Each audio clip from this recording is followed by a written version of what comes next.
Assalamualaikum warahmatullahi wabarakatuh. Kita jumpa lagi dalam mata kuliah perpajakan. Kali ini kita membahas tentang PPh atau pajak penghasilan pasal 26. Jadi apa sih yang dimaksud dengan PPh pasal 26? Yaitu pajak atas penghasilan baik itu berupa gaji, upah, honorarium, tunjangan, dan pembayaran lain dengan nama dan dalam bentuk apapun sehubungan dengan pekerjaan atau jabatan, jasa, dan kegiatan yang diterima atau yang dilakukan oleh orang pribadi subjek pajak luar negeri. Nah, ini bedanya dengan PPh pasal 23, walaupun sumber pendapatannya itu atau penghasilannya hampir sama. Bedanya kalau PPh pasal 23 adalah subjek pajaknya dalam negeri, sementara PPh pasal 26 subjek pajaknya adalah subjek pajak luar negeri, seperti itu. Nah, subjek pajak PPh pasal 26 ini merupakan wajib pajak luar negeri orang pribadi. Selain bentuk usaha tetap, seperti itu. Nah, cara pemenuhannya tentu saja kewajiban atas PPh pasal 26 ini dapat dipenuhi melalui pemotongan oleh pihak pemberi penghasilan. Nah, siapa saja yang menjadi pemotong? Sebelumnya saya memberikan informasi, walaupun yang menjadi subjek pajak dari PPh pasal 26 ini adalah wajib pajak luar negeri selain BUT, namun ada termasuk golongan atau pihak-pihak yang tidak termasuk atau bukan wajib pajak PPh pasal 26. Siapa saja? Yaitu pejabat perwakilan diplomatik dan konsulat atau pejabat lain dari negara asing, serta pejabat dari perwakilan organisasi internasional dengan syarat bukan warga negara Indonesia dan tidak menjalankan usaha atau kegiatan atau pekerjaan lain untuk memperoleh penghasilan dari Indonesia.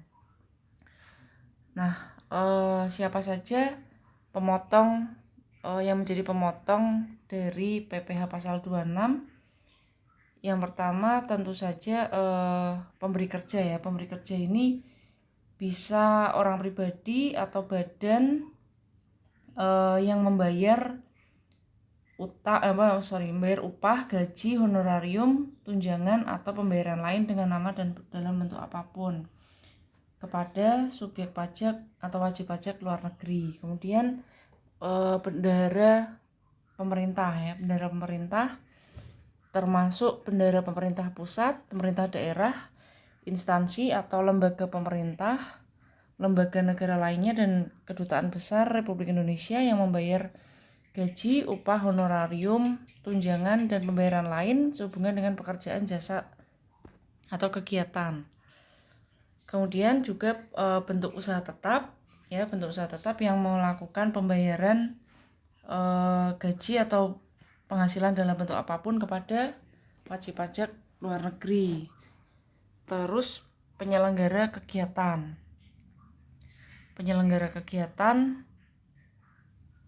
termasuk badan pemerintah, organisasi, termasuk dalamnya organisasi internasional, perkumpulan orang pribadi, serta lembaga lainnya yang menyelenggarakan kegiatan yang membayar honorarium, hadiah, dan penghargaan dalam bentuk apapun kepada wajib pajak orang pribadi luar negeri terkait dengan suatu kegiatan tertentu, dan juga perwakilan dari perusahaan luar negeri.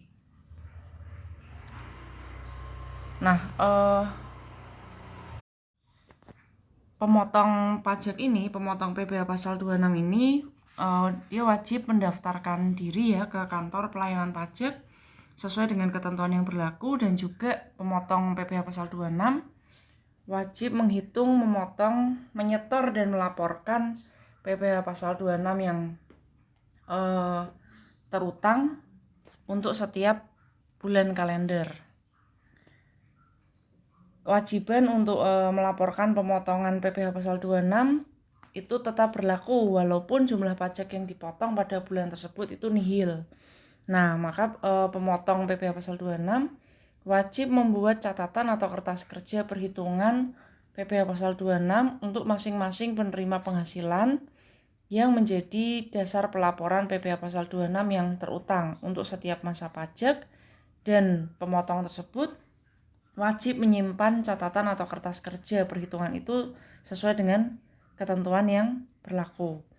Nah, apabila dalam suatu bulan terjadi kelebihan penyetoran pajak atas PPh pasal 26 yang terutang, maka kelebihan penyetoran tersebut bisa diperhitungkan dengan PPh pasal 26 yang terutang pada bulan berikutnya melalui SPT masa PPh pasal 26.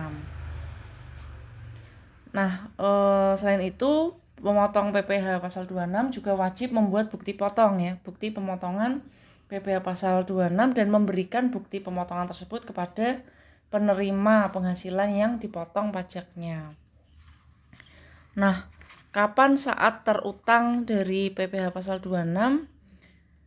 PPh pasal 26 ini terutang bagi penerima penghasilan di saat mana yang lebih dahulu terjadi antara dilakukannya pembayaran atau pada saat terutangnya penghasilan yang bersangkutan.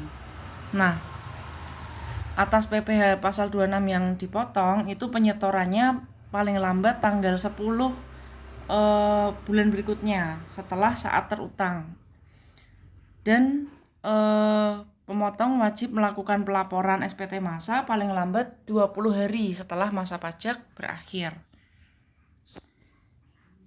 Kemudian terkait dengan tarif pajak PPh pasal 26.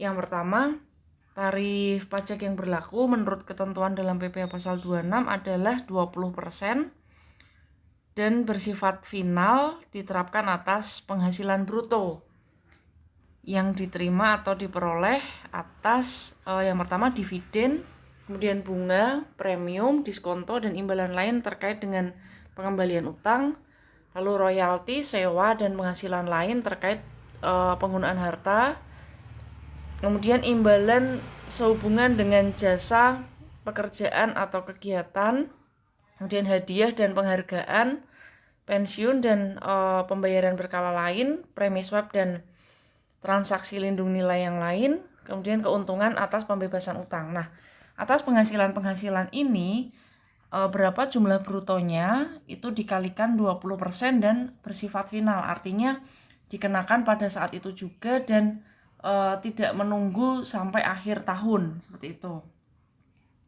Contohnya untuk penghasilan bunga. Di sini Tuan Robert Henderson, dia merupakan seorang pengusaha yang memiliki kegiatan bisnis di area regional Asia Timur, dan dia menerima penghasilan melalui pemberian dana pinjaman berbunga rendah. Selama tahun 2019, Tuan Henderson telah meminjamkan dana dengan rata-rata pokok pinjaman tertimbang sebesar 3 juta US dollar dan tingkat bunga rata-rata 7,5% per annual atau per tahun, dengan kurs menurut kurs Menteri Keuangan ditetapkan konstan sepanjang tahun pada tingkat 10.100 per US dollar. Maka berapa total beban pajak penghasilan yang seharusnya dipotong oleh para debitur dari si Tuan Henderson ini? Nah, pajak yang terutang yaitu kita kalikan dulu penghasilan brutonya, yaitu 7,5% dikalikan 3 juta dolar dikali kursnya dulu 10.100. Maka total penghasilan brutonya adalah 2.272.500.000. Terus kita kalikan dengan tarifnya 20%, maka pajak yang terutang totalnya adalah 454.500.000. Jadi seperti itu untuk contoh ilustrasi penghasilan bunga. Kemudian untuk pendapatan jasa ya, caranya sama, yaitu kita kalikan dulu total penghasilan yang diterima biasanya dalam mata uang asing US dollar, kemudian kita kalikan, kurskan ke rupiah. Untuk penghasilan perhitungan penghasilan yang diterima warga negara asing kaitannya dengan keperluan perpajakan itu dikalikannya dengan kurs Menteri Keuangan. Jadi ada kurs Bank Indonesia, ada kurs Menteri Keuangan. Kalau kaitannya dengan akuntansi itu menggunakan kurs Bank Indonesia. Tapi kaitannya dengan pajak itu menggunakan atau fiskal itu menggunakan kurs Menteri Keuangan. Jadi kita kalikan dulu penghasilan yang diterima pada periode tersebut, kemudian dikalikan dengan kurs Menteri Keuangan yang berlaku pada saat itu. Kemudian kita kalikan tarifnya, yaitu di sini 20%. Kemudian tarif yang kedua, tarif dasar dan sifat pengenaan yang kedua, yaitu 20% dari perkiraan penghasilan neto dan bersifat final. Tarif ini dikenakan untuk penghasilan atas penjualan harta ya, selain yang diatur dalam PPh Final pasal 4 ayat 2 Undang-Undang Perpajakan. Kemudian tarif ini juga dikenakan untuk premi asuransi dan premi reasuransi kepada perusahaan asuransi luar negeri. Kemudian penghasilan atas penjualan saham perusahaan antara di tax haven country yang berhubungan istimewa dengan badan atau bentuk usaha tetap di Indonesia. Kemudian tarif 20% dari penghasilan kena pajak setelah pajak dan bersifat final itu dikenakan untuk penghasilan atas bentuk usaha tetap. Dan tarif ini dikecualikan dari pengenaan apabila penghasilan tersebut nantinya ditanamkan kembali atau diinvestasikan kembali di Indonesia. Jadi kalau tarif ini bedanya dengan yang sebelumnya tadi, kalau yang ini yang sebelumnya yang ini ya itu dikenakan atas penghasilan bruto. Jadi penghasilan bruto langsung dikalikan dengan tarif 20%. Sementara tarif yang kedua itu dikenakan dari perkiraan penghasilan neto. Sama-sama bersifat final ya, artinya langsung dikenakan pada saat itu juga.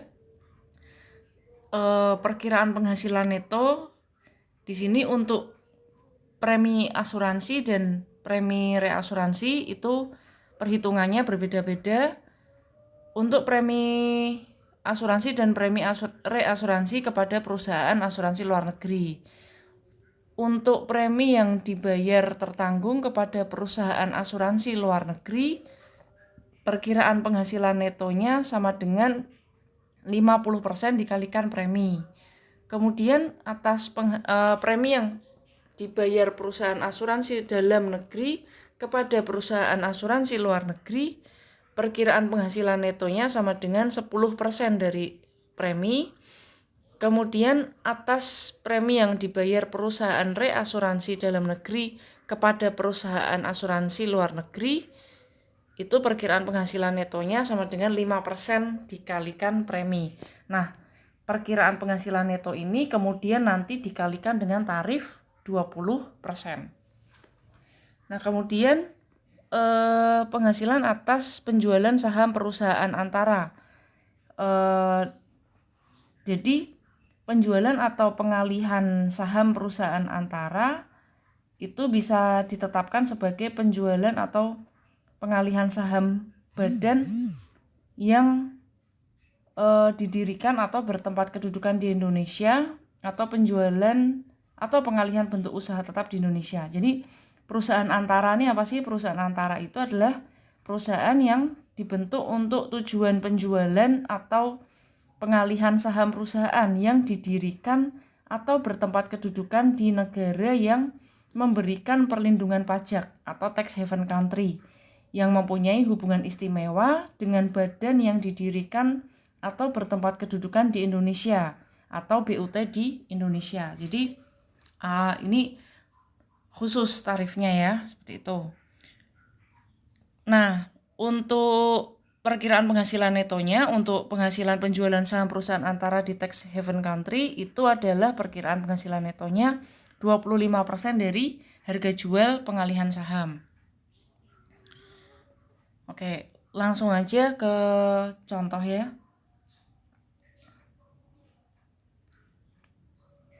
contoh untuk premi asuransi. Jadi di sini WNA dia mengikuti program asuransi yang diselenggarakan perusahaan asuransi di negara asalnya. Jadi dia bekerja di Indonesia, kemudian dia mengikuti program asuransi yang diselenggarakan oleh perusahaan asuransi di negara asalnya dengan nilai premi $1.650 per tahun.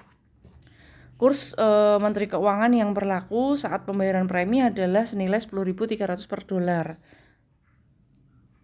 Berapa besar PPh 26 yang seharusnya dipotong terhadap perusahaan asuransi luar negeri tersebut jika yang pertama kasusnya premi tersebut dibayarkan oleh si WNA itu sendiri, dan berapa besarnya PPh pasal 26 jika premi tersebut dibayarkan melalui suatu perusahaan asuransi di Indonesia yang melakukan pembayaran kepada perusahaan asuransi luar negeri.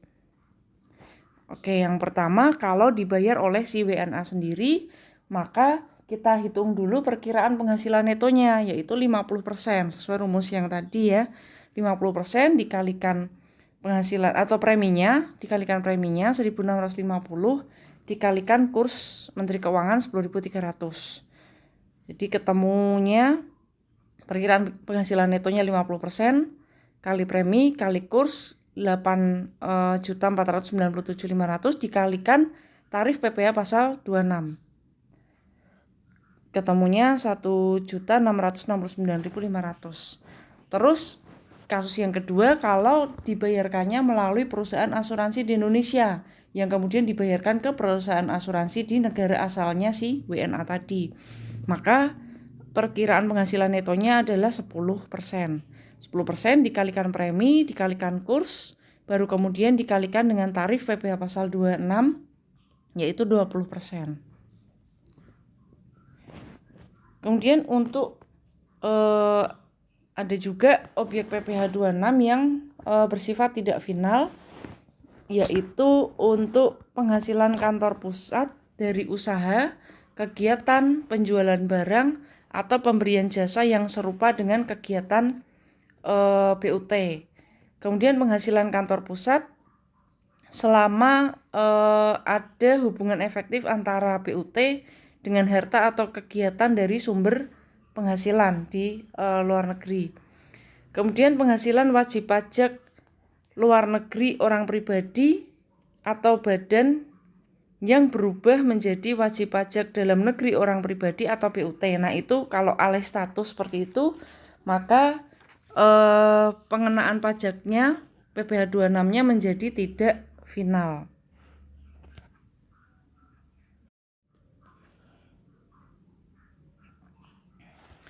Kemudian terkait dengan P3B atau perjanjian penghindaran pajak berganda. Jadi terhadap penjual yang atau wajib pajak luar negeri yang merupakan penduduk dari negara yang sudah mempunyai persetujuan penghindaran pajak berganda atau P3B dengan Indonesia, maka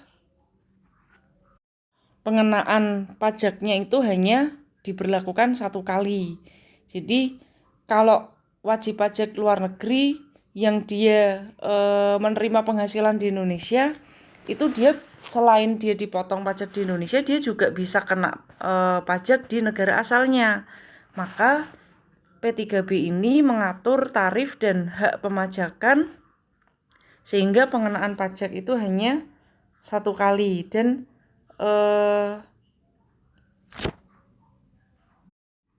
hanya dilakukan pemotongan itu dilakukan apabila hak pemajakan berdasarkan P3B itu berada pada pihak Indonesia gitu ya. Tapi kalau misalnya sudah berlaku P3B atau perjanjian penghindaran pajak berganda, maka tarif PPh pasal 26 menjadi tidak berlaku. Seperti itu. Oke, ini tambahan contoh untuk royalti ya, penghasilan royalti. Warga negara Cina yang memiliki hak kekayaan intelektual yang diakui di dunia. Kemudian sebuah perusahaan di Indonesia memanfaatkan haki dari si WN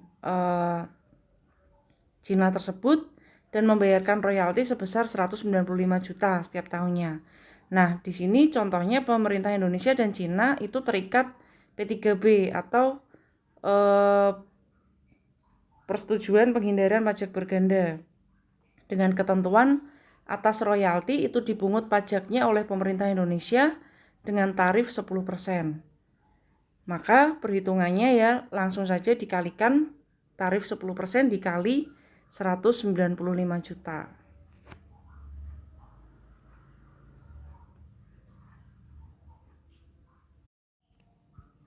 Demikian materi terkait PPh Pasal 26.